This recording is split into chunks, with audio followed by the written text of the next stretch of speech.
Mist hung in the forest like a trembling veil, curling around the shattered trunks and splintered branches, as though the trees themselves were holding their breath.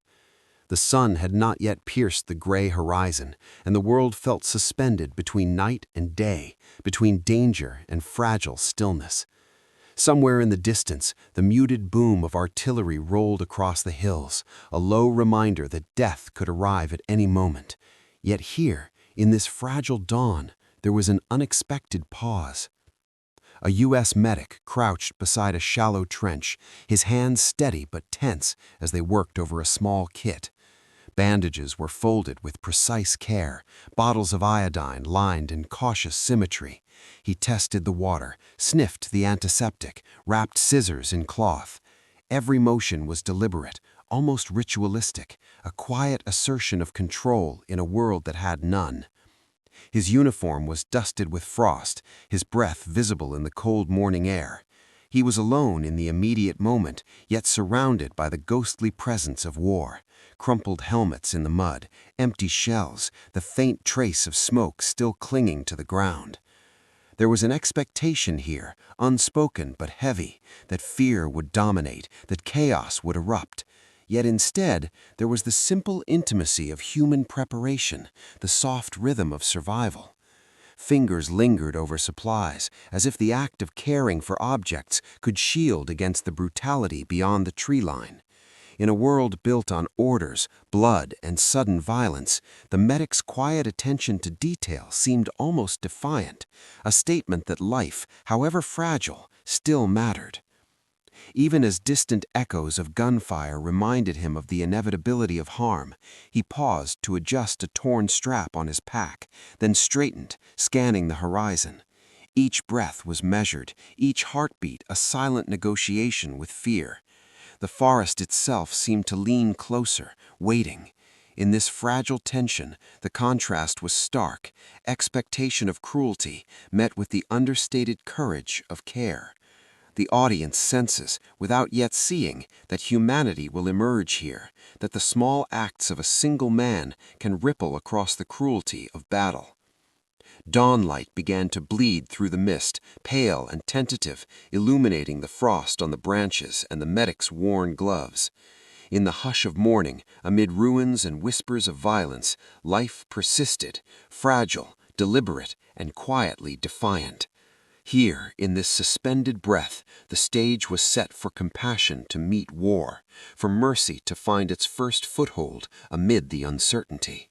The forest thinned as the medic pressed forward, each step careful, crunching over frost-hardened leaves. Smoke lingered low, curling in pale spirals above the mud, carrying the distant scent of cordite and burned earth. Shadows shifted unnaturally between trees, and every snap of a twig made him pause, heart hammering against ribs that had long grown accustomed to tension. Here the world felt suspended again, between life and death, between fear and the fragile possibility of understanding.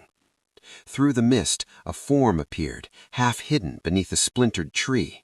A soldier lay there, motionless at first, uniform ripped, chest heaving in shallow, ragged breaths. Blood had darkened the earth beneath him, and the medic's stomach clenched.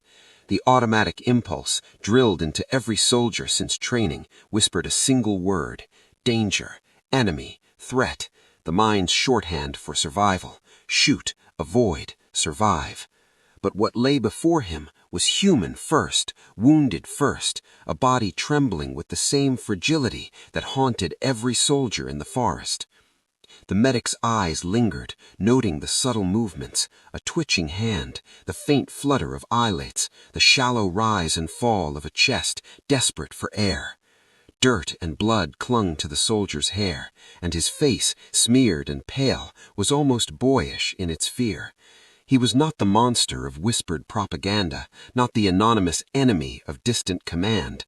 He was flesh, blood, and the terrifying, trembling inevitability of human vulnerability. The forest seemed to close in around them, a hush settling even over the distant rumble of artillery. Every instinct screamed caution. Every soldier had been taught that mercy could kill. But something quieter, deeper, forced the medic to pause. The contrast was stark and uncomfortable. The expectation of violence, the mechanical repetition of war's cruelty, versus the undeniable presence of a life teetering on the edge, waiting, silently, for choice. He crouched slightly, keeping the wounded man within his line of sight while scanning for others, senses stretched taut. The soldier shifted, a faint groan escaping, and a hand curled reflexively toward his wound. Fear and hesitation mingled in the medic's chest. Every muscle in his body wanted to obey the instinct drilled into him, to treat the man as a threat first. But another voice, human, insistent, moral, urged caution, urged care, urged recognition of shared mortality. Time slowed in those moments. The medic's heartbeat, the trembling of his hands, the distant echoes of war, all seemed to stretch into an unbearable tension. And yet, in the same instant, the faintest trace of empathy flickered across his thoughts, illuminating the choice ahead. Here, in the cold shadow of fear, lay the first crack in the wall built by hatred, suspicion, and propaganda. This soldier, once faceless, was now human, and the medic understood. How he would act in the coming minutes would define not only this encounter, but the fragile humanity that war had threatened to erase. The wind whispered through shattered branches, carrying with it both danger and possibility. In that suspended forest moment, fear and moral hesitation collided, and the stage was quietly set for mercy to step forward, to transform a battlefield into a place where humanity might survive. The medic's boots sank slightly into the frost-damp earth as he moved closer, every step measured, every breath a silent negotiation with fear. His hands trembled, not from cold alone, but from the weight of the choice before him. The soldier's shallow breaths quickened as he stirred, eyes flickering open, wide and uncertain. In that instant, the distance between enemy and human seemed impossibly thin, yet infinitely wide. He knelt carefully beside the wounded man, glancing down at the torn uniform that revealed a crimson-stained chest. Fingers grazed the frost-caked earth as he reached into his kit, extracting cloths and antiseptic, hands unsteady yet deliberate. The soldier's own hand twitched reflexively, and the medic flinched, instinct urging recoil, training warning of betrayal. But the quiet urgency of survival and conscience outweighed the instinct to strike or retreat. The pulse beneath his fingertips was rapid, irregular, a fragile drum counting the seconds of life. Tiny tremors ran through the soldier's body. Each shiver echoed the cold and fear they both shared. Dirt and blood caked their palms, mingling in a testament to the battlefield's indifference. Every detail, the shallow rasp of breath, the stiffened muscles, the wet, trembling lips, was a reminder that this was not an abstraction of war, not a target or statistic, but a man, a fragile, terrified human being. The medic worked with quiet deliberation, tugging carefully at the edges of the wound, feeling the irregular texture of torn flesh and the warmth of blood beneath the icy surface. The soldier's shallow breaths trembled with fear and cold, and his fingers twitched involuntarily, brushing against the medic's hand in a reflexive plea for life. The intimacy of touch, so ordinary in other circumstances, became profound here, every contact a lifeline, every decision a moral crucible. The medic worked with quiet deliberation, tugging carefully at the edges of the wound, cleaning away grime and coagulated blood. The antiseptic sting made the soldier wince, a small sound of pain that startled even the hardened medic. And yet there was no aggression here, no malice, only care. The contrast was jarring. Expectation of cruelty met the quiet defiance of mercy. The battlefield rules, the slogans, the conditioned hatred, they all seemed to pause, held in the stillness of this intimate act. Time slowed as he applied bandages, wrapping them tight but not constricting, each fold a silent promise of protection. The soldier's eyes lingered on him, searching for intent, and the medic returned the gaze with nothing but human recognition. For a fleeting moment, war's dehumanization fell away. Fear and empathy mingled, creating a tenuous bridge between two men trained to see only division. A faint exhale escaped the soldier, tentative yet unmistakable, and the medic allowed himself a small measure of relief. Hope, fragile and tentative, began to seep into the space between them.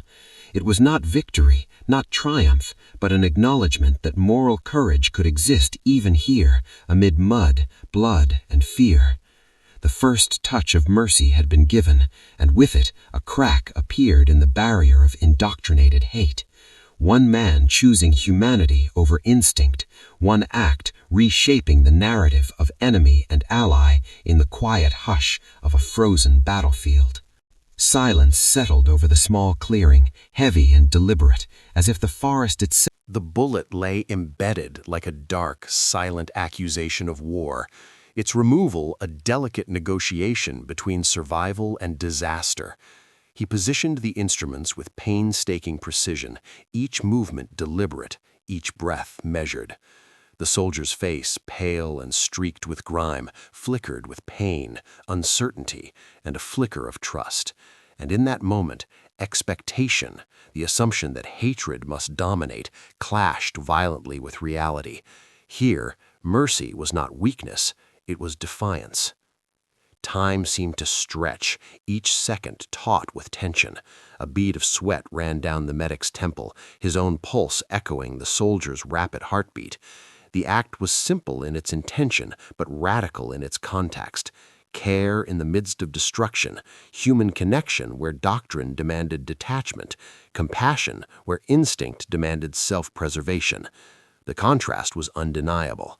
While the battlefield roared in the distance, here one man's hands were instruments of life, not instruments of death. The bullet shifted, resisted, then gave way under careful extraction.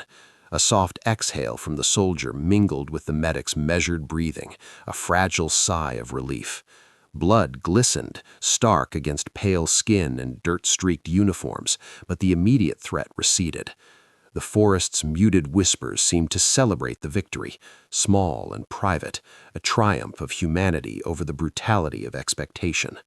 For a brief, suspended moment, war's dehumanizing machinery was rendered irrelevant. Eyes met across the narrow span between them, one filled with pain, the other with purpose, and an unspoken acknowledgement passed. Life had been preserved, and with it, the fragile bridge of empathy had strengthened. Outside, the world remained indifferent, but here, mercy had altered the course of fate, defying instinct, propaganda, and fear. The medic cleaned the wound, pressed a final cloth gently against the skin, and allowed himself a silent, cautious exhale. The soldier's shallow, trembling breaths began to find rhythm, a small victory in the infinite ledger of war. Between life and death, care had prevailed, and in that quiet triumph, humanity had found its voice. The soldier was stabilized, the immediate danger of the wound contained, but survival required more than care. It required movement through a world that offered no mercy. The medic crouched, muscles coiled and trembling, and slowly lifted the wounded man onto his back. The weight pressed heavily against his shoulders, a physical reminder of the moral burden he had chosen to bear. Every step became a negotiation with gravity, frost, and fatigue, a test of endurance in both body and spirit. The forest floor was treacherous, roots twisted like serpents beneath a thin veil of frost, mud pulled at boots with every step, and branches clawed at uniforms and skin alike. Each movement demanded careful balance. One misstep could send both men tumbling into broken earth. The medic's arms shook, fingers white against straps and fabric, but he refused to falter. Every careful stride was an assertion that life, even that of an enemy, was worth the risk. As he moved, the wind cut through the trees, whispering cold reminders of danger. Gunfire echoed faintly from the distance, distant yet insistent, punctuating the silence with the omnipresent threat of death. Fear gnawed at his resolve, a constant shadow at the edge of every thought. And yet, beneath it, a steadier pulse of purpose carried him forward. This was more than rescue. It was a statement of humanity, carved in sweat and strain against the relentless machinery of war. The soldier on his back shifted slightly, groaning with discomfort. The medic adjusted his grip, feeling the tension of muscles that were stiff with pain, the subtle tremors of life barely clinging. In each movement, there was a conversation of trust, silent acknowledgement, reliance without words, a fragile partnership born from necessity and compassion. The act of carrying became metaphorical, a burden of conscience as much as a burden of flesh. He bore the weight of moral courage, of defiance against instinctive cruelty, of choosing life where all surrounding forces demanded death. Every step echoed in the medic's mind, the expectation of judgment from comrades, the ever-present threat of artillery, the moral cost of delay, yet perseverance was inevitable. Fatigue pressed on him like a second skin, sweat dampened gloves, and mud streaked his face, but the path forward demanded single-minded focus. There was beauty here, quiet and understated, a testament to the human capacity to act with integrity even under the duress of war. Through the frozen forest, the medic carried the wounded man, limbs straining, heart pounding, resolve unbroken. Fear and exhaustion wrestled with courage and duty, yet the act endured, each step a rhythm of selfless perseverance. In the mirrored struggle of body and spirit, the audience witnesses not only the fragility of human life, but the extraordinary resilience of conscience. Humanity, in its quietest and boldest form, was walking through the forest, one careful step at a time. The forest remained silent around them, except for the muffled crunch of boots on frost-hardened earth and the occasional whisper of wind through skeletal branches. The medic moved steadily, careful not to jostle the wounded man on his back, but even amid the physical strain, subtle threads of communication began to emerge. A trembling hand brushed against the medic's shoulder in instinctive acknowledgement, and he responded with a slight squeeze, small and deliberate, affirming trust without words. For a moment, the world of uniforms and flags, of orders and enemy lines fell away. The soldier's eyes, wide with lingering fear, met the medic's gaze, and a faint grimace shifted into something closer to a smile, a quiet recognition of shared fragility. In that brief exchange, decades of propaganda, of drilled hatred and suspicion seemed irrelevant. The enemy was not an abstraction or a threat. He was flesh and thought and fear, a human being clinging to the fragile thread of survival. The medic spoke softly, words careful and measured, not commanding, not interrogating, but simply filling the silence with the sound of life. The soldier's lips parted in response, murmured syllables that were incomprehensible but unmistakably human. Their exchange was fleeting, yet loaded with meaning, an acknowledgement that both feared, both hoped, both existed in this space of vulnerability together. Each word, each breath, became a bridge between worlds that were supposed to be divided by ideology and bloodshed. Fingers grazed involuntarily, brushing dirt and frost from hands, adjusting a strap, steadying balance. Small acts, intimate in their necessity. The camera of imagination lingers on these details, the subtle tremble in hand, the slight curve of lips in recognition, the unspoken reliance woven into each gesture. Humanity persisted in minutia, fragile yet unyielding, a quiet rebellion against the dehumanization of war. Even as distant artillery murmured like a persistent ghost, their pace slowed in moments of mutual awareness. A breath shared in the cold, a nod, a glance exchanged in understanding. Each fleeting gesture reinforced the fragile companionship taking root. There was no dialogue of ideology here, no debate of allegiance. There was only the acknowledgement of another life, delicate, trembling, and fiercely present. In the hush between danger and necessity, trust was formed in the smallest gestures. The soldier and medic, once divided by expectation and fear, now moved together in quiet symmetry, the world beyond their immediate steps fading. In those fleeting moments of connection, war's rigid binaries softened, and the audience glimpsed the profound truth that even amid destruction, compassion and recognition of human finality could endure. The trees thinned, revealing the faint outline of the camp in the distance, tents sagging under frost, watchfires smoldering in shallow pits, and the low murmur of soldiers moving through the morning haze. Each step forward felt heavier than the last, not from the wounded man on his back, but from the weight of what lay ahead. The medic knew the moment of judgment approached. His comrades would see the enemy, wounded and alive, and instinct and protocol might demand condemnation rather than understanding. The path narrowed, and the crunch of frost underfoot seemed louder with every stride. He could almost hear the imagined whispers, questioning eyes, accusing fingers, orders repeated in clipped tones. Fear pressed against him like a physical force, mingling with the exhaustion of hours spent navigating the frozen forest. Yet beneath that fear was something steadier, a quiet, unwavering commitment to the choice he had made. Courage was no longer measured solely by surviving the battlefield. It was measured by the moral act of mercy, by standing unflinching in the face of misunderstanding. Soldiers emerged from the mist, expressions taut with expectation, eyes narrowing as they took in the scene. The medic's heart hammered, pulse echoing in his ears. Some hands instinctively hovered near rifles, some soldiers froze, incredulous. The wounded man shifted on his back, groaning faintly, a human reminder of the reality that precipitated this perilous journey. Anticipated scorn hung in the air, yet something unexpected began to unfold. Instead of immediate outrage, there was pause, silence, an all-encompassing inhalation as the enormity of the act settled into comprehension.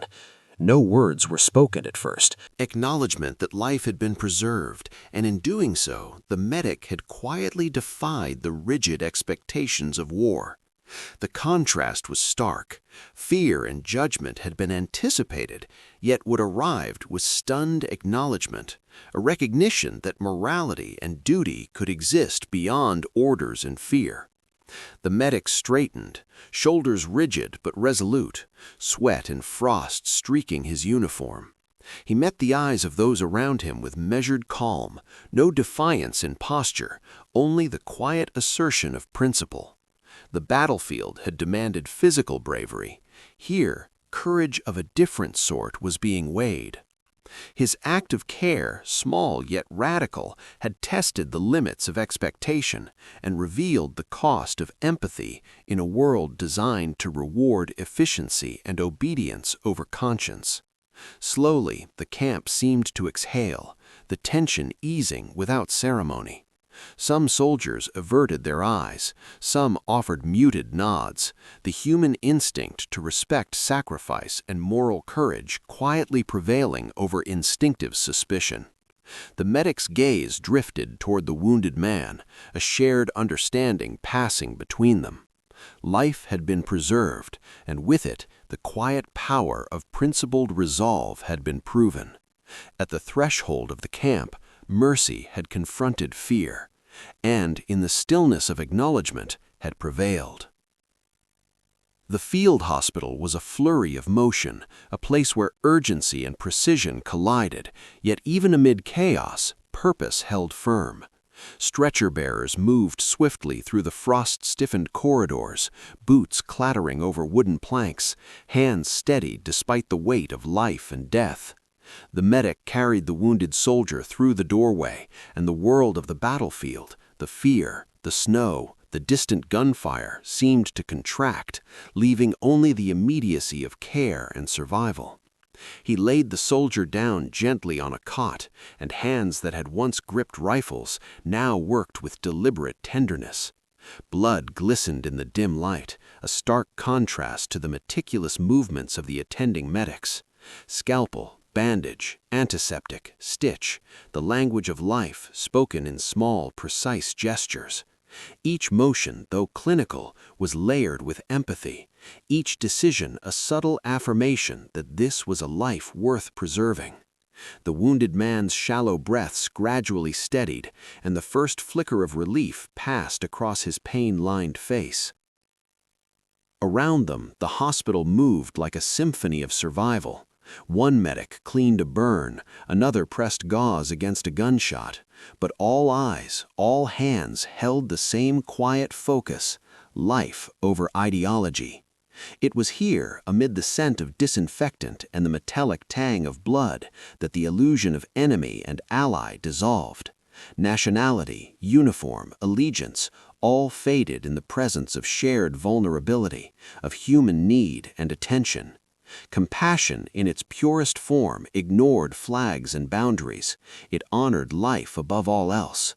The medic allowed himself a moment to breathe, glancing at the soldier beneath him. Fingers dirtied with blood and frost, his hands now trembled not from fear, but from the weight of realization. How radical an act it was to choose care over instinct, mercy over expediency. The soldier's eyes met his, wide with lingering disbelief and quiet gratitude, a gaze that needed no words to communicate shared understanding. This was the currency of humanity, raw and unspoken, more enduring than the clamor of gunfire outside. In the stillness that followed the immediate danger, the medic reflected on the fragile arc of morality and war. Violence could kill, destroy, and dehumanize, yet a single act of mercy could ripple far beyond the battlefield.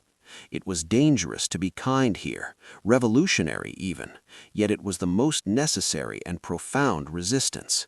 Every measured movement, every tender gesture, was defiance against the war machine that demanded hatred and obedience above conscience. Outside, snow drifted against the hospital walls, indifferent to human struggle, yet inside, life persisted with deliberate purpose. Pain had been mitigated, danger deferred, and humanity affirmed. The wounded soldier, once a symbol of fear, now existed as proof of mercy's potency, of kindness's quiet heroism. And the medic, though weary, understood that acts of care, even in the most perilous circumstances, left a lasting imprint on the soul, a moral lesson etched deeper than any battlefield scar. Here, between blood and antiseptic, chaos and calm, enemy and human, the audience witnesses the quiet revolution of empathy. Life had been saved, not by strategy, not by firepower, but by the radical, unyielding choice to see the person behind the uniform, and in that act, war itself had been momentarily transcended. Days passed, and the field hospital settled into a rhythm of muted urgency. The wounded soldier remained on a cot near the corner, his uniform patched, his breathing steadier, yet the faint tremor in his hands betrayed the memory of pain. The medic moved among the wounded with quiet efficiency, attending to each life as if it were the only one that mattered, but his gaze often drifted toward the soldier he had carried, a shared understanding lingering in the space between them. There were no grand gestures, no ceremonial acknowledgement, only subtle interactions that spoke volumes. A nod across the room, a faint, almost imperceptible smile, the slightest lift of an eyebrow, all gestures heavy with unspoken gratitude and mutual recognition. Each encounter reminded the medic that heroism did not always announce itself with applause or medals. Sometimes it was contained entirely in the silent acknowledgement of another human being. In those moments, the rigid binaries of enemy and ally dissolved. The soldier no longer represented an abstract threat or a target of suspicion. He was a man whose life had been preserved by another man's courage and conscience. The contrast was quiet but profound. The world had taught them to see each other as opposites, divided by ideology and uniform, yet the intimacy of survival, of shared vulnerability, had created a bond stronger than any propaganda. It was human connection stripped to its essential form: recognition, trust, and subtle care. The medic observed the soldier adjusting his blanket, struggling slightly to sit upright, and offered him a hand, steady and unobtrusive. The soldier's hand met his, a gentle squeeze, and for a heartbeat the weight of shared experience passed between them. It was a bond forged not in conversation, but in presence, in the knowledge that someone had chosen life over expediency, empathy over instinct. There was warmth in the gesture, tempered by the bittersweet understanding that this world of war could not always sustain such quiet truths. Outside the tent, snow continued to drift, indifferent to human emotion. Yet within these walls, life and recognition endured. The medic moved on to another patient, leaving the soldier to rest, yet the silent bond persisted, intangible but powerful. There were no stories written of this act, no medals pinned for courage shown in tenderness, no reports to immortalize the choice to act morally amid chaos. And yet, in those fleeting glances, the audience witnesses the resonance of quiet heroism, the kind that lingers far longer than noise or recognition, the kind that quietly reshapes the moral landscape. Dusk settled over the battlefield like a soft, forgiving shroud. Shadows stretched long across the torn earth, skeletal trees silhouetted against a sky fading from amber to deep indigo. The medic walked alone, each step deliberate, boots crunching over frost and debris, the echoes of the day's choices tracing the rhythm of his journey. Silence enveloped him, unbroken except for the occasional whisper of wind through shattered branches, as if the world itself paused to witness the weight of human conscience. Memories replayed with quiet insistence, the trembling soldier beneath his hands, the pulse felt through frost-dusted fingers, the weight of carrying life across unforgiving terrain. Each act of care resonated, echoing in a mind sharpened by fear and softened by compassion. The contrast between what war demanded and what mercy offered was stark. The instinct to hate, to obey, to destroy, clashed with the deliberate choice to preserve life. And in that tension, the medic understood the full measure of courage. It was not only the bravery to confront bullets and fire, but the moral courage to confront one's own conditioned instincts, to defy expectation, to choose humanity over cruelty. Outside, snow drifted against the muted battlefield, almost serene. Craters and twisted metal testified to destruction, yet there was a fragile beauty in the stillness. The glow of twilight traced the outlines of ruined equipment, and the frost shimmered on broken helmets like silver whispers of lives endured and lives lost. Archival echoes of medics bending over wounded men, hands steady amid chaos, flickered through memory as if stitched